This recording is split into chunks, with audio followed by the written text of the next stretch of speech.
Let's talk about the biggest developments in the recruiting world, or at least things that I thought were interesting from the weekend. So before we get into it, make sure you guys are subscribed. All right, here we go.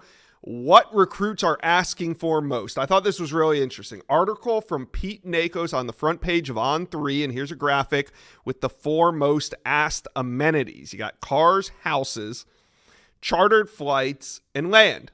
So here's what I think of each. I mean, if you're coming on campus, you need a car. I mean, that's probably, if you're a kid, that's probably one of the first things you're asking for. Makes a lot of sense here. And a lot of car dealerships are into advertising with some of these college athletes. Then you got houses.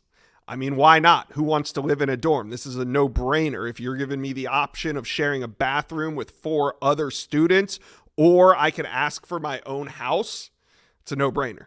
Chartered flights. This is another one that makes a ton of sense, and I think it's something that they should be asking for. I mean, look, if you're a program like Oregon, and you're recruiting the state of Florida, and you want me to come play for you, hey, if you want me to do that, then make sure my parents can come watch me every weekend, because otherwise I don't need to leave the state, or I don't need to leave the Southeast. So I think chartered flights and ways to get parents to games are very important. And then you got land. Why not? I mean, hey, if you're going to take money, might as well invest it in something that's going to grow while you're not even watching. So I think they all make a lot of sense. I don't think any of these asks are out of bounds or over the line. And how does this really differ from what coaches are asking for? You ever seen a coach drive a crappy car? No, they're linked up with that Mercedes dealership in the college town as soon as they sign the contract. And most of them have a car stipend in the contract. So if it wasn't important to coaches, why would it be in the contract? Coaches ask for houses. I'm certain they ask for chartered flights. Now, I don't know about the land. That might be something I need to look into. I don't know exactly what coaches are asking for, but I think cars, houses, and chartered flights are probably something they're asking for. And on the grand scale of things, what does it really matter? A top quarterback right now is getting 1.5 to 2 million. I'm talking the top of the top. Meanwhile, Kirby Smart's making 13.2 million. Ryan Day's making 12.5 million. Dabo Sweeney's making 11.1 million.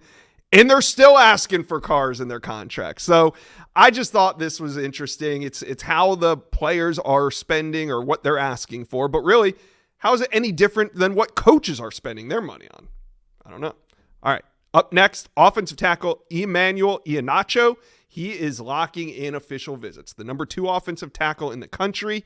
He hasn't cut his list yet, like the number 1 offensive tackle, Jackson Cantwell, who cut his list down to a top 6. But let's do a little science here. Even though Emmanuel Ihenacho has not cut his list officially, he has said that he's going to take official visits to Georgia, Oregon, Penn State, Alabama, and Maryland. So if you read between the lines here, I think you can see his top 5. Then he said there's 3 teams fighting for his 6th official. That's LSU, Miami, and Texas A&M. So they're clearly on the outside looking in of the prior group, but they are still in the mix for him. So we can see kind of who these top teams are even before Ihenacho makes that big cut.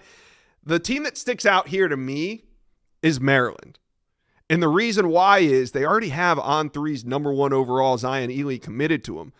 I mean, and here they are making a serious run, not just making a serious run. They're already in the mix. They already have an official visit scheduled with Ihenacho. So Maryland is a team. Now we'll see if they have the staying power. And I'm not doubting Mike Locksley here at all. I'm just saying Maryland hasn't been involved for the number 1 player, let alone the number 1 and number 2 player in as long as I can remember. And I've been covering recruiting for 20 years. So we'll see what happens with Ihenacho, but it looks like if you read between the lines, we can start to see some top teams emerging. All right, 5-star quarterback doubles down on Houston. 5-star quarterback Keyshawn Henderson, the 6'3" gunslinger from the city of Houston, is committed to Willie Fritz and the Cougars. And he made that commitment back in May, and despite that, his ranking has only been on the rise, and so have the teams that are involved with him. Florida State's now offered. Auburn, Georgia has offered. SMU is in the mix as well. But, you know, he said, quote, "I'm not taking the visits to flip or anything like that because I love Houston with all my heart." I mean, you can't argue with it. He's from Houston. I'm sure he does love Houston. The question is, you know, like you said, I've heard this one used in recruiting before. If you walk into a barbershop enough, at some point you're going to get a haircut. And if Henderson keeps taking these visits or schedules these visits and he's going to be out on the road, we'll see what happens. But right now, the Lone Star's top talent is a priority for Houston, and he is committed. So we'll keep an eye on that one.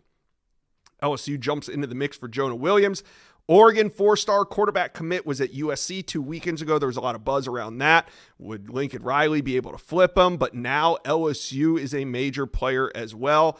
LSU OC Joe Sloan has been in contact and is making Williams a priority. Meanwhile, Oregon might not be all that focused because they are pursuing number 1 quarterback Jared Curtis.